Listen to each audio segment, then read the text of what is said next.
Good morning to everyone. In this module, we are going to discuss about asymptotic notation. So we have to use some notation for analyzing the algorithm. So there are three different kind of notation. One is big O notation, another one is big omega notation, and another one is theta notation. Whereas big O notation is used for upper bound, big omega notation is used for lower bound, and theta notation is used for average bound. Now I am going to write down the order of the complexities. So here we should have to always remember one is always on the lowest one. So 1 less than log n, less than root n, less than n, less than n log n, less than n, less than n square, less than n cube, etc., less than 2 to the power n, less than 3 power n, etc., n power n. So here you should have to remember about the definition. The function f of n is equal to big O of n if and only if there exists a positive constant c comma n naught such that f of n less than or equal to c into g of n for all n greater than or equal to n0. Big O can be used to denote all upper bounds on the time complexity of an algorithm. So now I have taken the function. Always this asymptotic notation is based on the mathematics, because here we are representing everything in terms of function. Function is fully belonging to mathematics. So f of n is equal to 2n plus 3.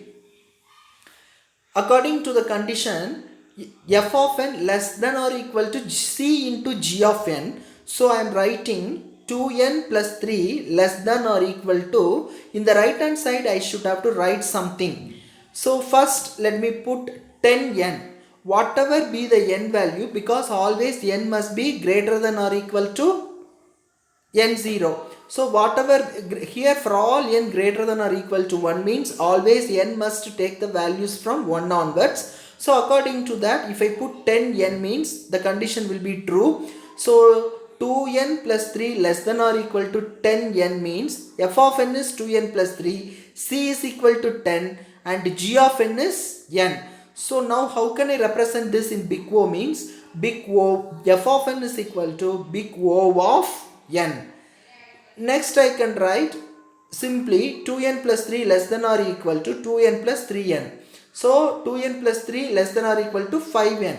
In the right hand side we cannot write anything in terms of expression. It must be in the single term. So 5n. Whatever I am submitting the value for n, always this will be satisfied. In this case, f of n is equal to 2n plus 3, c is equal to 5, g of n is equal to n. So automatically f of n is equal to big O of n. Next notation is big omega. The big omega notation, the function f of n is equal to big omega of g of n if and only if there exists positive constant c comma n naught such that f of n is greater than or equal to c into g of n for all n greater than or equal to n naught. Omega can be used to denote all lower bounds of an algorithm. Omega notation also denotes the best case analysis of an algorithm. Here I am writing an algorithm f of n is equal to 2n plus 3, where 2n plus 3 greater than or equal to log n condition will satisfy, provided in the order of series log n is belongs to the lower bound. So my lower bound lower bound can be represented by using big omega. So I can use, that's not an issue. But 2n plus 3 greater than or equal to n square I cannot use, provided, which will violate the rule, because n square belonging to upper bound. So it cannot opt for this. The next theta notation, the function f of n is equal to big theta of g of n if and only if there exists a positive constant c1 comma c2 comma n0 such that c1 g of n less than or equal to f of n less than or equal to c2 into g of n for all n greater than or equal to n0. Theta can be used to denote tight bounds of an algorithm, that is g of n is a lower bound as well as an upper bound for f of n. We should have to note that f of n is equal to big theta of g of n if and only if f of n is equal to big omega of g of n and f of n is equal to big omega of big O of g of n. So this is all about asymptotic notations. Thank you.